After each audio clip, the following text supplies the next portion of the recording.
Well, the Toronto skyline is unmistakable, the city's international signature. For one local artist, the skyline is also the perfect muse for his work.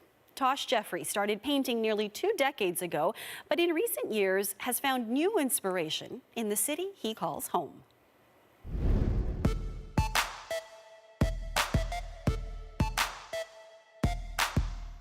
Hogtown, the Big Smoke, the Six. No matter what you call it, one look at this skyline and you know this is Toronto. Skyscrapers punctuated by the iconic CN Tower, a view that one local artist can't get enough of.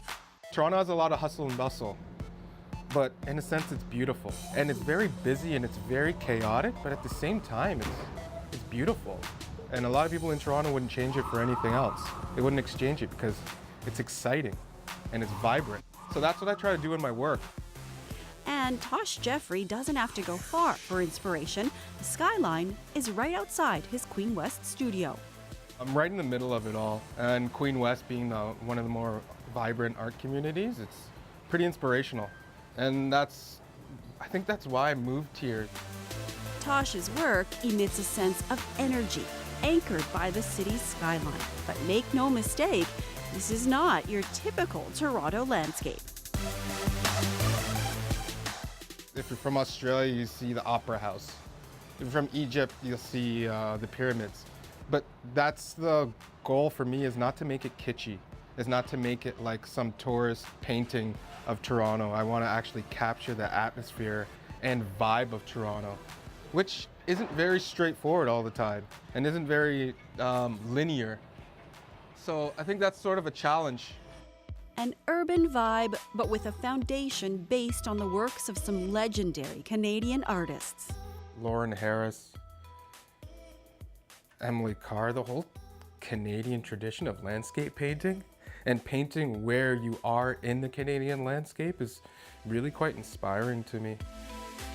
I also like the freedom and the attitude that Jackson Pollock and Basquiat brought to the whole artist tradition. And then a lot of graffiti artists in Toronto are also inspiring. So I'd say I'm a mixed bag, but it's intentional. It isn't just CN Tower or skyline. You've got lots of other pieces that depict the city. Yeah, well, that's the interesting part about Toronto, is that we have this British and French history. And it's sort of like this gorgeous hodgepodge of architectural styles. And so many of my pieces, some people will say, oh, I know that street, or oh, I've been on that street. But really, it's wherever you want it to be. I don't necessarily pick one street or one building. But a lot of the people, it just reminds them right away. It's like, it references a part of their life. I'm guessing this is Nathan Phillips Square. Yes.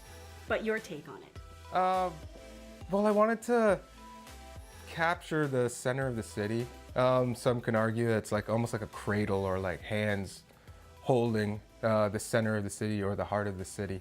There's a lot of interesting architecture there too, and it's a big spot for people that have been in the city for generations, and also newcomers to the city, as well as tourists. Tosh's work is generating a lot of attention, but his clientele may not be who you would expect. Tell me about your clients. Who's buying your work? Ooh, I have everybody from all walks of life, every demographic.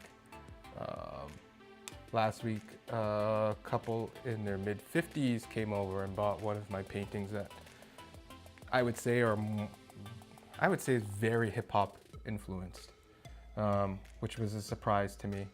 I also have a lot of first-time condo buyers, a lot of first-time art buyers in general that are moving from buying a big department store piece of art print into collecting their first-time piece of art from an up-and-coming Toronto artist. I think that's my biggest market right now. A market that could include virtually anyone with a connection to the city. Work by an artist who lives and breathes Toronto. This is how Toronto feels at the moment.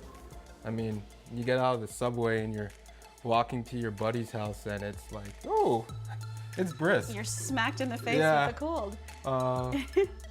But I wouldn't trade it for anything else. This is where I want to be in February in Canada. There's so many things to do, and there's never a dull moment here.